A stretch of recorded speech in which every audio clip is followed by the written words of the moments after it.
Hi, welcome to your Mac 200 Statics online classes. This is the last video of Chapter 4, in which we'll finish our study on the different aspects of force system resultants. I hope you enjoyed this class. Now, let's spend some time to understand some simplifications that can be applied to a force and couple system. This is important because sometimes it's convenient to reduce the system of forces and couple moments acting in a body to a simpler form by replacing it with an equivalent system. This equivalent system consists of a single resultant force acting at a specific point and a resultant couple moment. For example, consider that you are holding a bar which is subjected to a force F applied at point A. If we attach a pair of equal but opposite forces F and minus F at point B, which is on the line of action of F, then we observe that minus F at B and F at A will cancel each other, leaving only F at B. What we have here is that the force F has been moved from A to B without modifying its external effects on the bar. In other words, the reaction at the grip remains the same, and this demonstrates the principle of transmissibility, which states that a force acting on a body is a sliding vector, since it can be applied at any point along its line of action. Now, let's consider another situation with the same bar, in which F is applied perpendicular to the bar. In this case, we can attach a pair of equal but opposite forces F and minus F to B, and the force minus F at B and the force F at A form a couple that produces the moment equal F times D, in which D is the length of the bar. Once again, the principle of transmissibility assures the equivalence of the two systems, which makes the physical problem easier to understand from the perspective of all forces and moments acting in one single point at the system. With this simplification method, a system composed of several forces and couple moments can be reduced to an equivalent single resultant force and a resultant couple moment, both acting at the center of rotation of the body. For example, consider that we have a body with a center of rotation located at point O, and we have two forces F1 and F2 applied at specific locations of the body surface, and a moment that causes a rotation effect about O. Since the lines of action of F1 and F2 do not cross the point O, we know that those forces will produce a moment, which is a function of their respective moment arms R1 and R2. We can show that this system can be simplified with the application of the principle of transmissibility. Let's start with the force F1. By applying plus minus F1 at O, we can see that minus F1 and plus F1 will generate a couple moment MO1 given by the cross product between R1 and F1 plus the force F1 in red added to the body. For F2 we do the same thing. We add plus minus F2 at O. Minus F2 and plus F2 will generate a couple moment MO2 calculated by the cross product between R2 and F2 plus the force F2 in red added to the body. Then we have to deal with the moment M, which can be transmitted to the point O. Finally, we can calculate the resultant force and the resultant couple moment by solving these general vector equations. Also, if the force system lies in the xy plane, then any couple moments are perpendicular to this plane, and the vector equations can be reduced to this set of scalar equations. In these equations, we can have that the resultant force is determined from the vector sum of its two components in the x and y directions. Before we go through the solution of some problems, let's establish first a procedure of analysis that we can apply to simplify a force and couple moment system. First of all, we have to establish the coordinate axis. in which the strategy here is to place the origin at the rotation center of the body. Next, we have to identify all forces and couple moments acting on the body. One strategy to do it is to pay attention if the line of action of a force is crossing the center of rotation.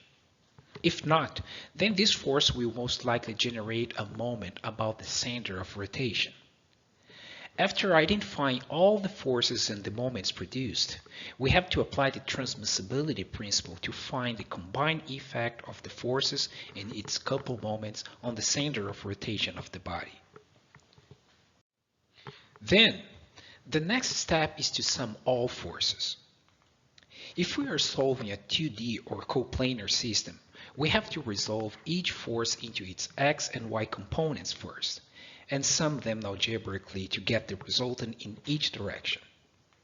If we're solving a 3D problem, then it's easier to represent each force as a Cartesian vector before summing the forces. Finally, we have to sum the moments. If we're dealing with a 2D system, it's generally easier to use the scalar formulation of the principle of moments to determine the moment of the components of each force rather than the moment of the resultant force. On the other hand, if you're dealing with a 3D problem, we have to use the cross product formulation to determine the moment of each force about the center of rotation of the body. Here, the position vector extends from the center of rotation to any point on the line of action of the force. Now, let's work on one example. In example 4.14, we have the structure shown here, in which we have to replace the forces and couple systems by an equivalent resultant force and couple moment acting at point O. Following the procedure of analysis given in slide 3, first we need to set the coordinate axis in the origin O. And since we are dealing with a 2D problem, we just need to define the x and y axis. Next, we have to identify the forces acting in the system, which in this case are 3 forces. It's easy to see here that the line of action of the 3 forces do not cross the rotation center at point O, which allows us to conclude that all of them will produce a moment about point O. Then, using the angle and the slope triangle given in the figure, we go ahead and resolve the 3 and 5 kilonewtons force into their x and y components. And for the summation of all forces, we replace all the numerical values and find the magnitudes of the components of the resultant force in the x and y directions. Using the principle of transmissibility, we can transfer the resultant force components to point O, and using the Pythagorean theorem, we get the magnitude of the resultant force of 8.58 kilonewtons. Finally, taking the arctangent of the y component of the resultant divided by its x component, we find the angle theta, which gives the direction of the resultant force as 49.3 degrees. Once we have calculated the resultant force acting at point O, the last step is to determine the resultant moment around this point. In order to do so, we have to sum the moments generated by all forces.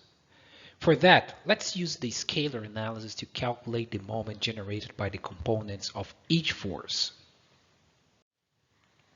Let's start with the y component of the 3 kilonewtons force, for which the moment arm about point O is 0.2 meters, and will create a counterclockwise or positive moment. Next, we take the x component of the same force, in which the moment arm is 0.1 meter, and it will create a clockwise or negative moment about point O. Then, we take the x component of the 5 kilonewtons force, having a moment arm of 0.1 meter, which will create a counterclockwise or positive moment about point O. Next, we take the y component of the 5 kilonewtons force, for which the moment arm is half meter, and will create a clockwise or negative moment. And finally, we take the 4 kilonewtons vertical downwards force and its moment arm of 0.2 meters, which will create a clockwise or negative moment about point O. Then we just do the math as shown here and get the final answer, which is negative 2.46 kilonewtons meter, or simply 2.46 kilonewtons meter oriented clockwise. It's your time now to go through examples 4.15 and 4.16 of the textbook on your own. Before you do that, make sure you fully understand the procedure of analysis provided in slide number 3 of this video presentation. And with that, we have finished chapter 4. Thanks for watching, and I'll see you in the next video.